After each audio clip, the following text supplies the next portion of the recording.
સહજાત્મ સ્વરૂપ પરમ ગુરુ રાજપુરાણ શ્રીમદ રાજચંદ્ર ચરિત્ર અલૌકિક યુગ પુરુષ આ જન્મ યોગી દેવાંશી નરની જીવનકળા બહુરત્ન વસુંધરા ભારતની આ આર્યભૂમિમાં તો કાળક્રમે ઘણા નરરત્નો થઈ ગયા કે જેઓના અધ્યાત્મ મુસાફરીના પગલાં હજુ પણ બહુજન માનસમાં ભૂસાયા નથી.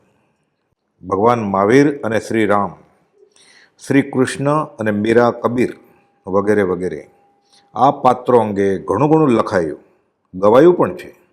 ખરેખર ઘણાનું જીવન ચમત્કારિક, અદ્ભુત છે. પણ પરમ કૌદેવનું જીવન જાણતા, માણતા અને વાંચતા અપૂર્વ, અદ્ભુત, આશ્ચર્યકારક લાગે, રોમાંચ ઉલસે કે બહારથી ગૃહસ્થ વેશમાં અને અંતરંગમાં આ દશા ત્યાગી જેવી કે તેથી પણ ઉપર. પૂજ્ય પ્રભુશ્રીજીના આત્માનુભવી શબ્દોમાં તો મોહરાજાના ઘરમાં જઈ મોહને થાપો માર્યો. આ તો જાદુ કર્યો. પાણીમાં આંગળી નાખી આંગળી કોરી કાઢી.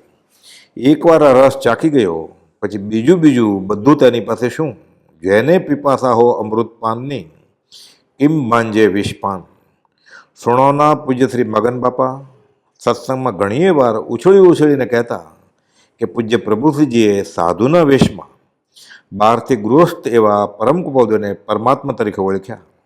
એ તો આ કાળનું અછેરું છે. અને પૂજ્ય શ્રી બ્રહ્મચારીજી તો પરમ કુપોદેવમાં જ વિલીન થઈ ગયા. પરમ કુપોદેવને જ તરતા રાખ્યા. પણ ખરેખર ગુપ્ત ચમત્કાર સૃષ્ટિના લક્ષ્યમાં જ નથી.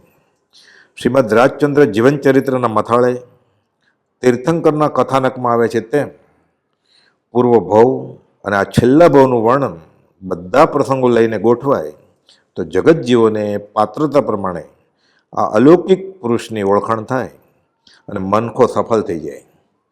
ફરી આ ભાવના ભાવતા અને તેઓ વિવિધ મથાળા હેઠળ મુદ્દાઓ નોંધતા અને શ્રીમદ રાજચંદ્ર ચરિત્રના નામ અંતર્ગત પૂર્ણ થઈ ઉગતી ઉંમરથી લખાણ પણ કર્યા કરતા. આ માળખાઓ પર ઇમારત ચણવા અને એ ભાવનાને અંશે પણ સાકાર કરવાનો અહીં આ લેખનમાં પ્રયત્ન છે. માત્ર ભક્તિરૂપ પ્રયાસ છે. અને આ પુસ્તકનું નામ પણ તેઓના જ હસ્તાક્ષરમાં કંડારવામાં આવ્યું છે. આ એક પુરાણ છે, રાજપુરાણ. તેમાં શોભન સોરઠ દેશ વિશેરે, સાગર કેરે તીર, બંદર વવાણિયા માહે પ્રગટ્યા, વર્તમાન મહાવીર, અતિશયશાળી, શુભ સંસ્કારી, જ્ઞાનાવતારી, રત્નત્રય દાતાર. આ યુગ પુરુષની જીવન કળા બનેલા પ્રસંગોને આધારે આવરી લેવાની કોશિશ કરી છે. 500 પાનાના રાજપુરાણ ગ્રંથમાં શરૂઆતમાં તો અનુક્રમણિકા છે જ, છેલ્લે પણ બીજી 3 અનુક્રમણિકાઓ મૂકવામાં આવી છે. જેમાંની એક અનુક્રમણિકા પાના નંબર 462 ઉપર છે, જેના આધારે પરમ કૌદેવ કયા સ્થળે નિવૃત્તિ અર્થે કઈ સાલમાં વિચરેલા તે અંગે સ્થળ અને સમય સૂચિ સાથે જે તે સ્થળે બનેલ બોધદાયક પ્રસંગો અંગે વિસ્તૃત માહિતી આપેલ છે.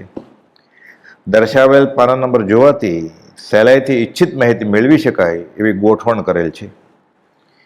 ત્રીજી એક અનુક્રમણિકા વિશિષ્ટ પ્રકારની પાના નંબર 463 ઉપર મૂકવામાં આવી છે.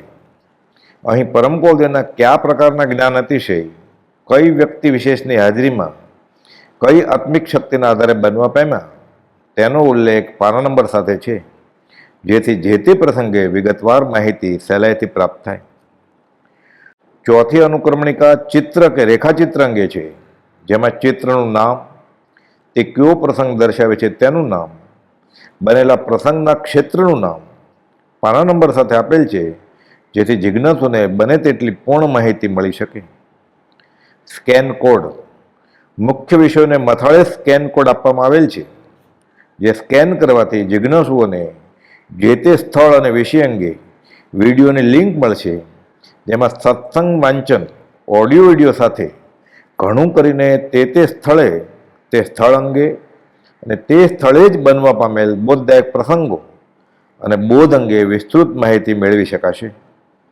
દાખલા તરીકે ઈડર ક્ષેત્રે મહંકાળેશ્વર ગુફા કે સમાધિ છત્રી કે પુડવી શિલાએ બનેલ પ્રસંગો અને બોધ સાથે સ્થળનું મહાત્મ્ય, તે જ રીતે વવાણિયા સ્મશાન ભૂમિમાં થયેલ જાતિસ્મૃતિ જ્ઞાન તે અંગે તે સ્થળે સત્સંગ ભક્તિ રૂપે વાંચન કરી ભાવ ઉલ્લસે તેઓ પ્રયાસ કરેલ છે. સત્પુરુષોનું યોગ બળ, જગતનું કલ્યાણ કરો.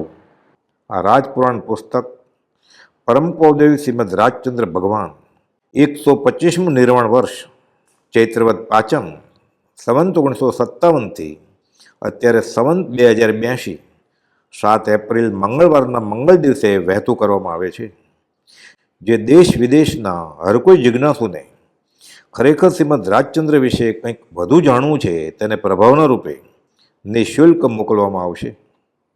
પોસ્ટલ એડ્રેસ, પાક્કું સરનામું, મોબાઈલ ફોન નંબર 9967661515 9967 661515 અથવા મોબાઈલ ફોન નંબર 8169788363 8169788363 અથવા ઈમેલ drdpturakhiya@gmail.com drdpturakhiya@gmail.com પર મોકલવું.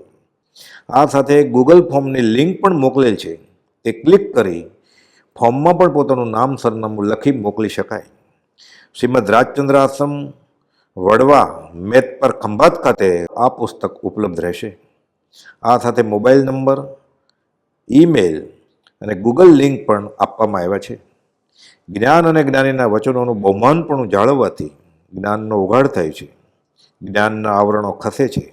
આ ખ્યાલ રાખી આ પુસ્તકનો ઉપયોગપૂર્વક ઉપયોગ કરવા હર કોઈ સાધક સજાગ રહે છે. સત્પુરુષોનું યોગ બળ, જગતનું કલ્યાણ કરો. સહજાત્મ સ્વરૂપ પરમ ગુરુ.